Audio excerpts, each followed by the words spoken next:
नमस्कार मित्रों, मैं महाराज कुमार गुप्ता दक्ष स्टडी परिवार में आपको स्वागत करते हैं। हम उम्मीद करते हैं कि आप बिहार बीपीएससी म्यूजिक टीचर के लिए तैयारी आप लगातार कर रहे होंगे। यह मेरा मैराथन क्लास 4 नंबर है, अतः आप हमारे साथ अंतिम समय तक अवश्य जुड़े हुए रहें। आपको लगातार मदद किया जाएगा और प्रतिदिन महत्वपूर्ण और चुनिंदा बहुत ही मेहनत करने के उपरांत यह प्रश्न आपके पास लेकर के आए हैं। वीडियो को आप अंतिम समय तक जरूर देखें और कोशिश करें कि आप प्रत्येक क्वेश्चन को नोट कर ले अपने कॉपी में, ताकि 100% आपको याद हो जाएगा। और यदि आप पीडीएफ चाहते हैं इस नंबर पर व्हाट्सएप पर हाय हेलो लिख करके भेजिए, आपको तत्काल पीडीएफ फाइल प्रोवाइड करा दिया जाएगा। अतः बिना समय गवाए हुए आज के प्रथम प्रश्न पर हम लोग ध्यान देंगे। आज का प्रथम प्रश्न है बच्चों कि कर्नाटक संगीत की सुप्रसिद्ध गायिका एम.एस. सुब्बालक्ष्मी का जन्म कब और कहां हुआ था। ध्यान दीजिए, इसमें कब और कहां हम दोनों डाल दिए हैं। कब भी पूछ सकता है अलग से और कहां भी पूछ सकता है, ठीक है। तो एम.एस. सुब्बालक्ष्मी जी का जन्म तमिलनाडु में हुआ था। कहां हुआ था? तमिलनाडु में हुआ था और 1916 ईस्वी में हुआ था। कब हुआ था? 1916 ईस्वी में कर्नाटक संगीत की सुप्रसिद्ध गायिका एम.एस. सुब्बालक्ष्मी जी का जन्म कब और कहां? तो 1916 में। और राज्य पूछेगा तो तमिलनाडु में आपको टिक आउट कर देना है। या फिर आपसे पूछ सकता है कि एम.एस. सुब्बालक्ष्मी का संबंध किस संगीत से है, तो क्या टिक करिएगा? कर्नाटक संगीत से। किसे टिक आउट करिएगा? कर्नाटक संगीत से। नेक्स्ट प्रश्न है बच्चों, उस्ताद आमिर खां के गुरु जो उनके पिता के भी गुरु थे। ध्यान दीजिए, उस्ताद आमिर खां के गुरु जो उनके पिता के भी गुरु थे, ठीक है, उनका नाम क्या है? तो ए में आपका है बच्चों उस्ताद उमान अली खां, बी में है उस्ताद फयाज खां, सी में उस्ताद अब्दुल वहीद खां और डी में आपका अलार खां। बताइए आंसर क्या होगा? इसका आंसर हो जाएगा बच्चों ए नंबर। ए कहने का मतलब है कि उस्ताद उमान अली खां, अर्थात उस्ताद आमिर खां के गुरु जो उनके पिता के भी गुरु थे, उनका नाम क्या था? उस्ताद उमान अली खां। नेक्स्ट प्रश्न है कि तानपुरा वाद्य का उल्लेख सर्वप्रथम किस ग्रंथ में हुआ? तानपुरा वाद्य का उल्लेख सर्वप्रथम किस ग्रंथ में हुआ? ए में है संगीत रत्नाकर, बी में है संगीत परिजात, सी में है आपको संगीत मरकंद और डी में है संगीत समयसार। इसका आंसर हो जाएगा बच्चों संगीत परिजात, मतलब बी नंबर, संगीत परिजात। तानपुरा वाद्य का उल्लेख सर्वप्रथम किस ग्रंथ में हुआ है? तो संगीत परिजात में। नेक्स्ट प्रश्न है बच्चों कि पंडित भारत खंडे द्वारा आरंभ की गई मासिक पत्रिका का नाम क्या है? ये आपको आंसर 100% याद होना चाहिए कि पंडित भारत खंडे द्वारा आरंभ की गई मासिक पत्रिका का नाम क्या है? ए में है छाया नौट, बी में अभिनव राग मंजरी, राग हो गई अभिनव राग मंजरी और सी में है भरत वर्तिकम और डी में है संगीत। इसका आंसर हो जाएगा बच्चों बी नंबर, अभिनव राग मंजरी। अर्थात अभिनव राग मंजरी मासिक पत्रिका का संपादन किसने किया था? तो पंडित भरत खंडे साहब, या फिर भरत खंडे द्वारा आरंभ की गई मासिक पत्रिका का नाम क्या है? तो अभिनव राग मंजरी। या फिर पूछ सकता है कि अभिनव राग मंजरी क्या है? तो मासिक पत्रिका। क्या है? मासिक पत्रिका है। नेक्स्ट प्रश्न मित्रों कि स्वर मेल कला निधि में कुल कितने अध्याय हैं? बहुत महत्वपूर्ण प्रश्न है कि स्वर मेल कला निधि में कुल कितने अध्याय हैं? ए में आपका है 5, ए में है 7, बी में है 5 और सी में है 12 और डी में है 8 है। इसका आंसर हो जाएगा बच्चों 5, मतलब बी नंबर। कितना आंसर हो जाएगा? 5 कहने का मतलब कि बी नंबर। स्वर मेल कला निधि में कुल कितने अध्याय हैं? तो कितना टिक करिएगा? 5। नेक्स्ट प्रश्न मित्रों कि सरोद में मुख्य होते हैं, तो इसका ए में आपको ध्यान दीजिएगा, यहाँ तरोब लिखाएगा। इस सब जगह क्या लिखाएगा? तरोब, तरबो, ठीक है, तरबो, ठीक है। सरोद में 4 तार तथा 12 तरबो होते हैं। आपको याद रखना है कि सरोद में 4 तार तथा 12 तरबो होते हैं। नेक्स्ट प्रश्न है कि नेक्स्ट प्रश्न पर आपको ध्यान देना बच्चों, ध्यान दीजिए कि चंद्र नंदन राग का निर्माण किसने किया? चंद्र नंदन राग का निर्माण किसने किया? अलाउद्दीन खां, अली अकबर खां, पंडित रविशंकर या विलायत खां? इसका आंसर हो जाएगा बच्चों अली अकबर खां। अली अकबर खां अर्थात बी नंबर इसका आंसर सही है। चंद्र नंदन राग का निर्माण किसने किया था? तो अली अकबर खां ने किया था। नेक्स्ट प्रश्न मित्रों, तीव्र में क के साथ शुद्ध में क का प्रयोग किस प्रकार का सूचक है? तो आपको यहाँ में नहीं म होना चाहिए। क्या होगा? में, म। ठीक है, ध्यान दीजिए। अर्थात तीव्र में के साथ शुद्ध म का प्रयोग किस प्रकार का सूचक है? तो ए में है रात्रि का अंतिम प्रहर, बी में है राधिका प्रथम प्रहर और दिन का प्रथम प्रहर, और डी में है दोपहर। इसका आंसर हो जाएगा बच्चों ए नंबर रात्रि का अंतिम प्रहर। रात्रि का अंतिम प्रहर। नेक्स्ट प्रश्न है, राग में कम से कम कितने स्वरों का होना अनिवार्य है? राग में कम से कम कितने स्वरों का होना अनिवार्य है? ए में है 7, बी में है 4, डी में है 6, सी में है 6 और डी में आपका 5 है। इसका आंसर हो जाएगा मित्रों 5। राग में कम से कम कितने स्वरों का होना अनिवार्य है? तो 5 है, आपको याद रखना है। नेक्स्ट प्रश्न है कि राग में कौन सा स्वर कभी भी वर्जित नहीं होता है? राग में कौन सा स्वर कभी भी वर्जित नहीं होता है? इसमें कोई ऑप्शन बच्चों आपका सही नहीं है। इसका आंसर हो जाएगा षडज, स द ज। क्या हो जाएगा? षडज। राग में कौन सा स्वर कभी भी वर्जित नहीं होता? क्या टिक करिएगा? षडज। नेक्स्ट प्रश्न बच्चों कि पंडित अबोहल, पंडित अबोहल, पंडित अबोहल, पंडित अबोहल कुल कितने स्वरों को माना है? या पंडित अबोहल ने कुल कितने स्वर माने हैं? तो ए में आपका 22, बी में 20, सी में 15 और डी में है 26। इसका आंसर हो जाएगा बच्चों 22। आंसर कितना हो जाएगा? 22। पंडित अबोहल ने कुल कितने स्वर माने हैं? तो 22। पंडित अबोहल के अनुसार ताल के कितने प्राण माने जाते हैं? ताल के कितने प्राण माने जाते हैं? 15, 10, 9, 8 है। तो इसका आंसर हो जाएगा बच्चों 10, बी नंबर। ताल के कितने प्राण माने जाते हैं? तो क्या टिक करिएगा? 10। ताल के कितने प्राण माने जाते हैं? 10 है। अगला प्रश्न है, सारंगदेव ने अपने ग्राम राग किस आधार पर वर्गीकृत किए हैं? सारंगदेव ने अपने ग्राम राग किस आधार पर वर्गीकृत किए हैं?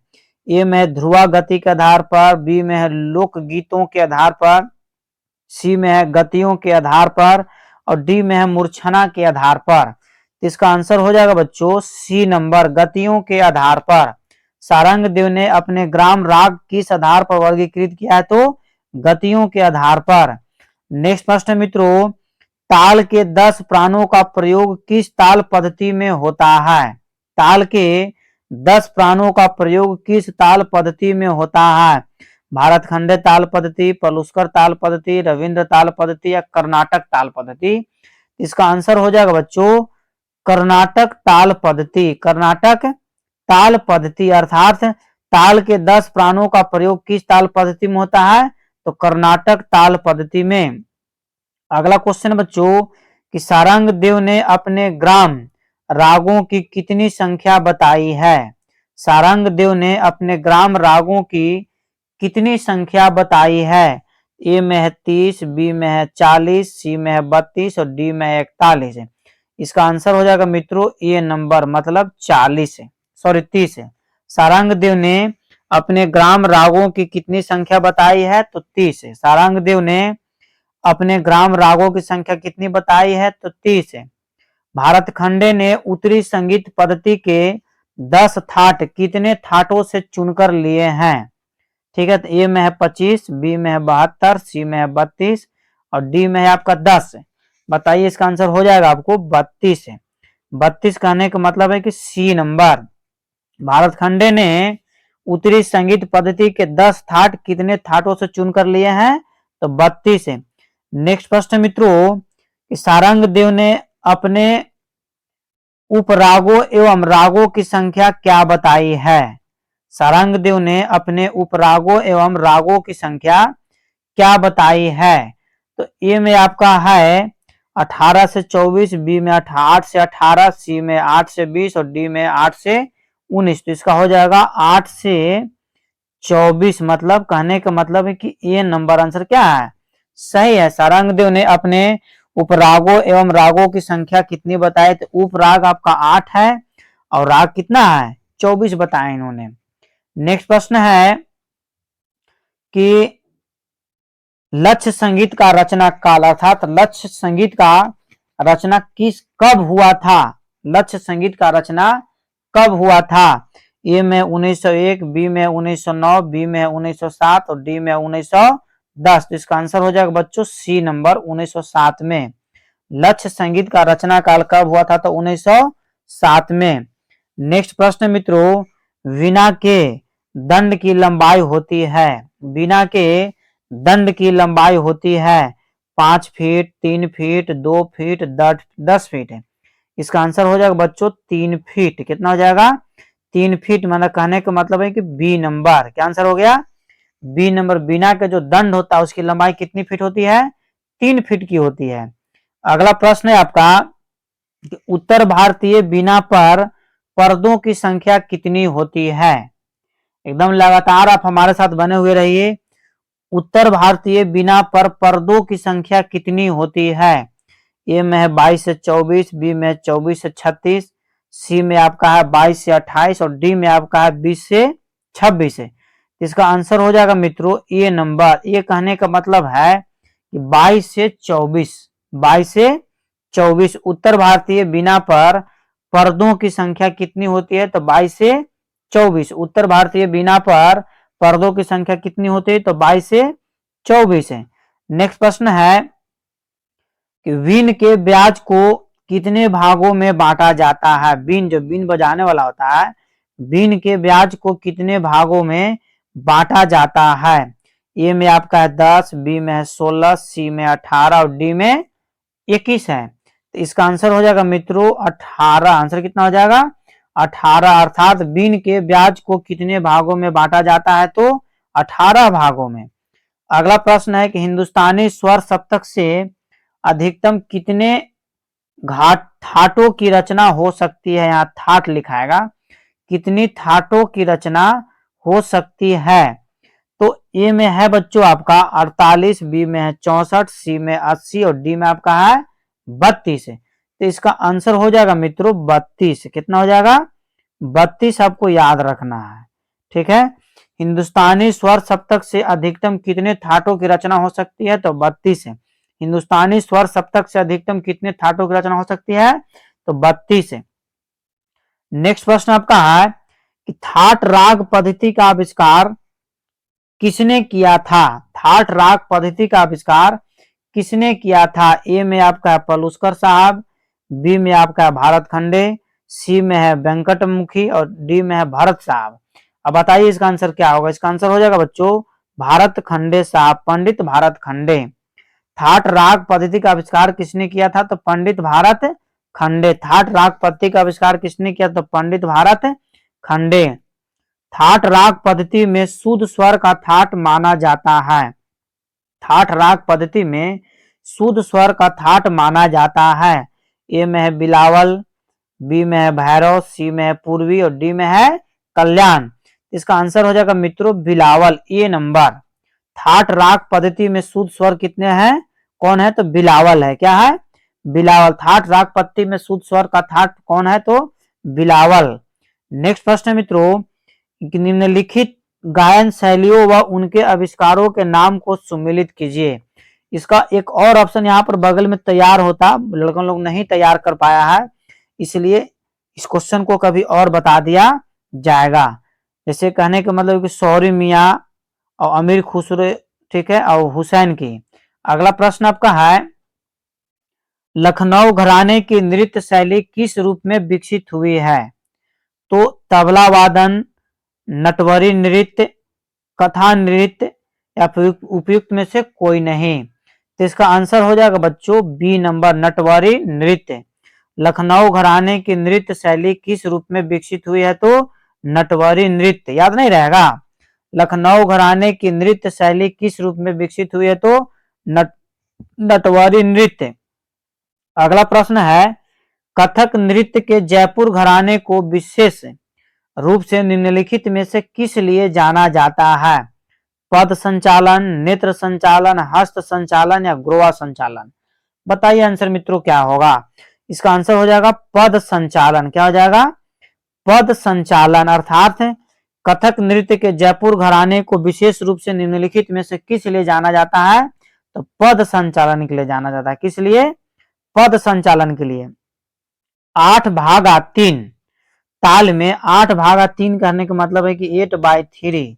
8/3 ताल में तत्कार किस घराने में किया जाता है?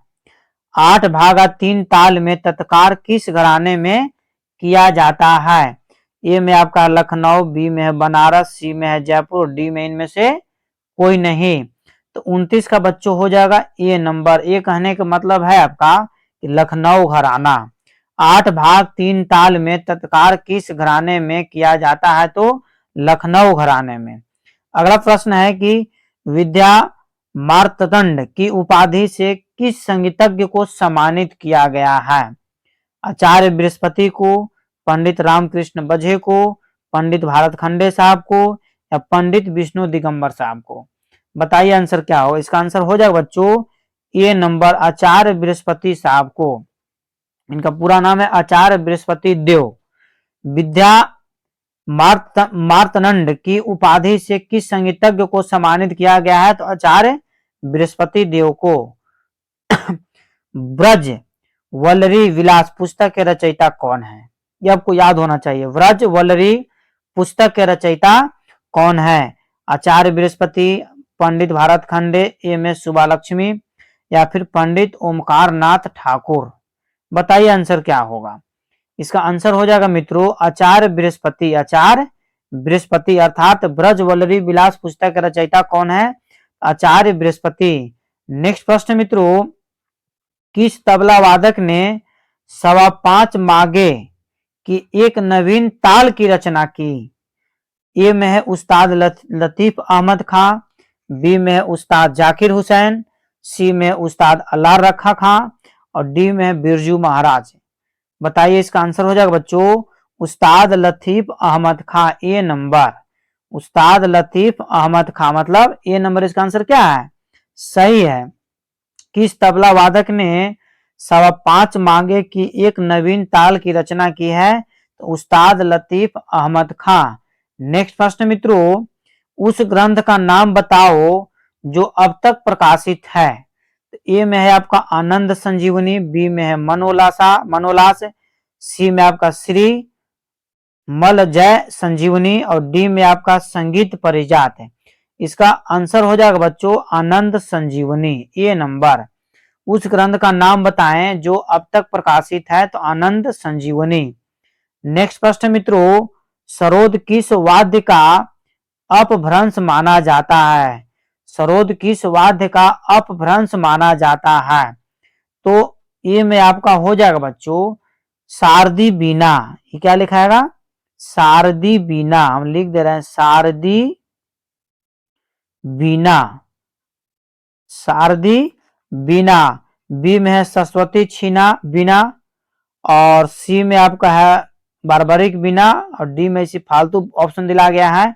अर्थात इसका आंसर हो जाएगा बच्चों ए नंबर शारदी बीना। क्या हो जाएगा? ए नंबर। अर्थात कहने का मतलब है कि सरोद किस वाद्य का अपभ्रंश माना जाता है? तो शारदी बीना का। नेक्स्ट प्रश्न मित्रों, संगीत मरकंद ग्रंथ के रचयिता निम्नलिखित में से कौन है? या फिर आपसे पूछ सकता है कि संगीत मरकंद के लेखक कौन है? ए में है भरत साहब, बी में है सारंग देव, सी में है नारद और डी में है अबोहल साहब। तो इसका आंसर हो जाएगा बच्चों सी नंबर। क्या हो जाएगा? सी। सी कहने का मतलब है कि नारद है। संगीत मरकंद के लेखक कौन है? तो नारद। संगीत मरकंद के लेखक कौन है? तो नारद है। अगला प्रश्न है कि मगधी, संभाविता और पृथुला किसके प्रकार हैं? मगधी, संभाविता और पृथुला किसके प्रकार हैं? आपको बीपीएससी म्यूजिक टीचर के लिए अति आवश्यक प्रश्न है मित्रों। ए में है पदश्री गतिका, बी में है ध्रुवागान का, सी में है स्वराश्रित गतिका।